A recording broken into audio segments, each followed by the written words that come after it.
Okay, it's the old man here, and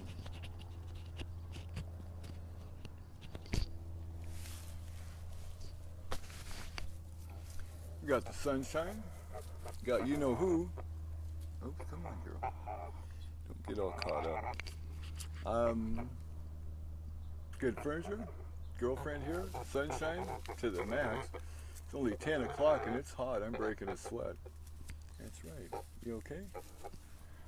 Are you okay today? She's been swimming in her pond. She got fresh water. She's happy. So it's story time. I got a request to tell a story about how did I ever get started making headstones. I'll tell you a story about it. Rats. Broad daylight. They're brazen. So yeah, I'll tell you the story about it. Working for the state, the pay wasn't the best, but they had good insurance and they take good care of you. So I stuck with it. And if I wanted any play money, I always had to do things on the side, whether it was fixing and selling cars or caning chairs or there you go, yeah. A lot of different things. Cleaning gravestones. I started a business, Northwest Monument Cleaning, and literally my son and I cleaned thousands of them. Seattle, Bellingham, little towns all over the place, and it was fun. We had a good time. I'm not a good solicitor. I can work and do and build things, but to be a salesman, kind of lacking, but we got plenty of work done. We got plenty of jobs lined up eventually. And one of the cemeteries in town actually let me put up a sign that said Northwest Monument Cleaning. And I get a call from this lady, and she goes, I saw your sign, and I want you to make me a headstone. And I said, but I don't make headstones, I clean them. But she didn't hear that, and she gave me the names and the dates, how much money would it be? And I'm like, $300? Good, we'll do that. So now I got to figure out how to make headstones. I figure that God put this right in front of me to try it, because yeah, she did not hear what I said, and it happened. So I had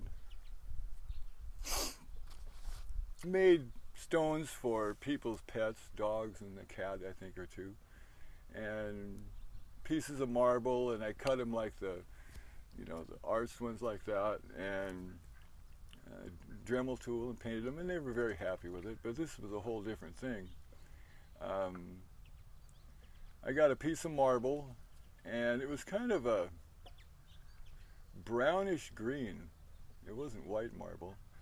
And once I got it done and I showed some of the people that I knew in the business, one guy says, oh, marble's no good, you're just wasting your time. And I'm kind of put off a little bit, so I showed another guy, and I said, so-and-so said that marble's no good. He goes, yeah, marble will only last about 400 years, and granite will last indefinitely. And so I didn't feel too bad then. I thought, well, if it lasts 400 years, I think we're covered. They got their money's worth. So now I got to figure out how to get the dates and the name transferred to the stone. And this was like pre-internet days. And so I went to a girl who had a computer, and I said, this is what I want. And she just printed out a piece of paper with a template, basically, and I taped it to the stone. I lined it all up, and Fred taught me all about that. And took the Dremel tool with a diamond bit and outlined it, and then took the paper off, and then I just ground away. It took quite a while, but it still paid good enough. I was glad to do it. In fact, the first dozen stones I did were with a Dremel tool, and takes time, but it came out good, and everybody was happy with it. So I got that done, and I took it to a guy in Burlington who would talk to me about the business. And I showed it to him, and he goes, "Boy, this is good." He goes, "How did you get the lettering so nice?" And I said, "Well, I paid this girl with a computer." And he looked at me kind of puzzled, and he looks beyond me at the table where there's probably 2 or 3 guys working, drawing the templates with pencil and ruler and doing it all by hand. And he said, "Well, I'm going to have to update this plan because, you know, to do it all by hand takes a lot of work. And nowadays it's all then you're done." The hardest thing about doing the headstones is getting on paper what people want, because people either want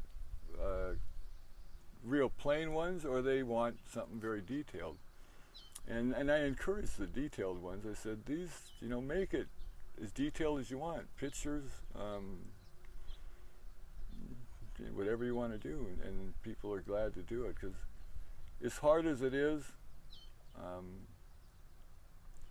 it feels good when you're done and they have the finished product, and that's supposed to be the end of the grieving process, I guess.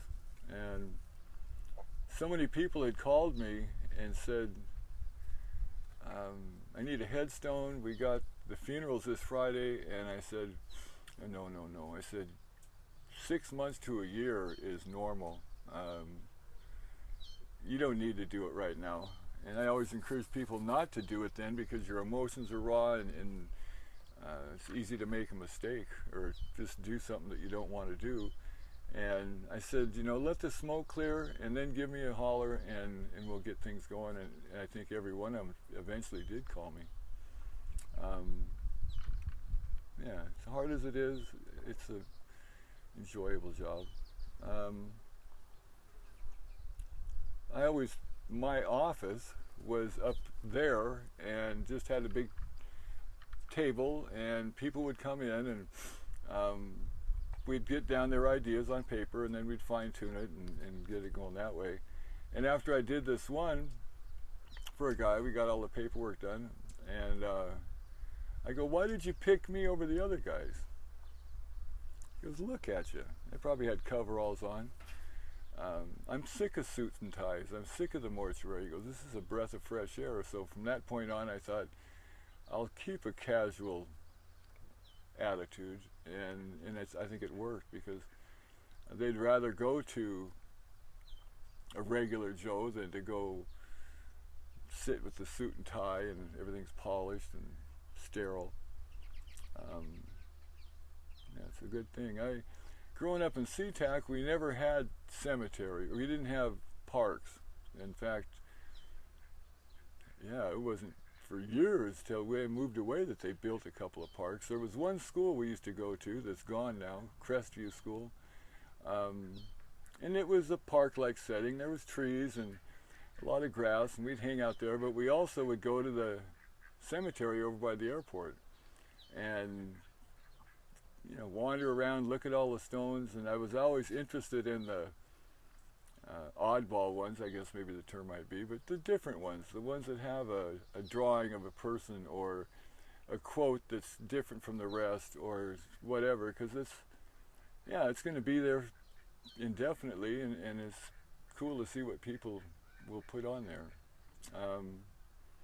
One of my favorite, I got a couple of favorite ones, but my favorite one, I think, is for a guy, Bob, who was from the neighborhood in SeaTac, and rest in peace, Bob. He was a gearhead. He always working on cars. He'd be out in front of the folks' place at 10 o'clock at night with a trouble light doing something, brake job or whatever it is. And the mom said, "We were thinking about putting some tools on his headstone." And I said, "Yeah, we could do that." I said, "I was thinking about Bob and his 57 Chevy." "That's even better," she said. So on his headstone is a 57 Chevy with the hood up, and a guy underneath the hood bent over with a rag in his pocket, and I love it. It's, like I say, one of the better ones I've done. I know he'd be happy with it. And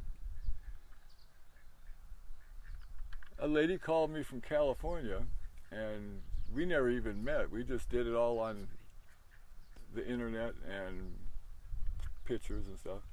And she goes, I heard you can make funky gravestones. Sure, what do you got in mind?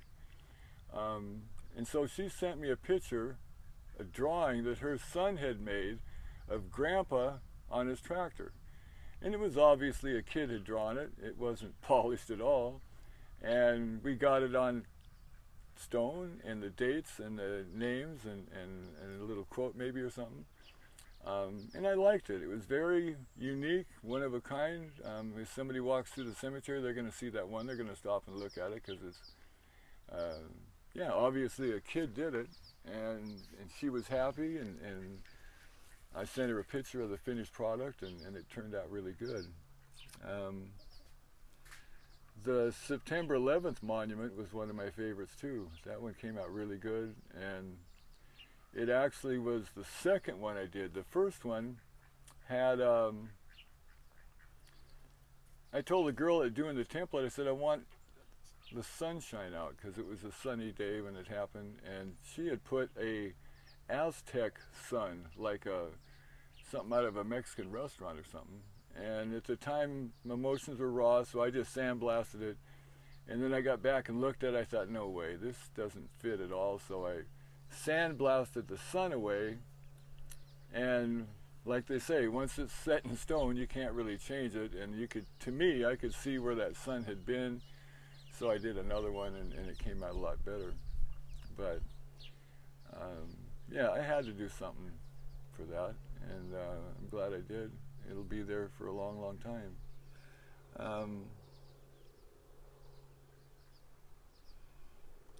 Yeah, there's no schools to learn the trade of making headstones. It was all trial and error, and my grandson's learning the trade now, and around the yard I have some of my tuition stones. And he goes, what do you mean? I said, well, I didn't have to pay to go to school, but I did have to pay for some stones that I made mistakes on. So I have a few of them around that are stepping stones now. I defaced them so there's not a name on it and stuff, but it's still, you can see the hearts or the flowers or whatever's on there. And that's what I figured, is that my mistakes will be my tuition payment. And you live and learn. I've made some pretty expensive mistakes, but when you just have to learn as you go, it was okay.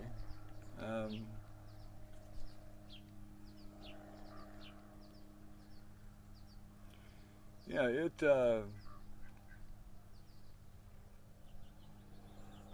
it's good work. People need it. You can supply it, and yeah, it all works out. Lucy's doing good. Left me in the dust as far as detail goes, because now it's you can really do a lot more with it than when I was doing it, but it's okay. Where'd Lady go? Hey lady, come here. Honkers, come here. You got some milkweed for her. So, thanks for stopping by. I hope you enjoyed the story. Yeah, of all the things I've done, I would have never guessed I would be doing headstones. And now, now I'm just the hired man, which works fine with me. Because it takes a lot to, you know, meet the people, and some are very hard and some are relatively easy. I had two sisters show up, and they were probably in their 50s, maybe more. And we start talking, and almost within a few minutes, they're arguing a lot. And I go, come on, girls, let's settle down. And they both got really embarrassed, and they said, well, I'm sorry, it's just, we're sisters or whatever and stuff. And we all laughed and took care of it. It was okay. But yeah, I had some disagreements about it. But and another family showed up. There was 3 older gentlemen and 2 girls, and we got to talking, and within a few minutes the boys got mad and left, and then the 2 sisters were left, and one of them left. So the lady that was left says, you know, I'm paying for this thing. Let's do what I want. And I said, you're the boss. And we made a really nice stone, and I think everyone was eventually okay with it. But some families bicker, and in that business, you got to be able to deal with that. And I think I did well, because yeah, you just never know. Had this one guy, he wanted one done for his wife, and all around the perimeter was numbers. Never gave me an explanation. I never will know what they were, but he knew what they were, and that's cool. It's like I say, it's a personalized stone that's going to be there forever, and he knew what it all meant. So you guys take care, stay safe. This thing's bound to end someday. And enjoy the sunshine. I sure am.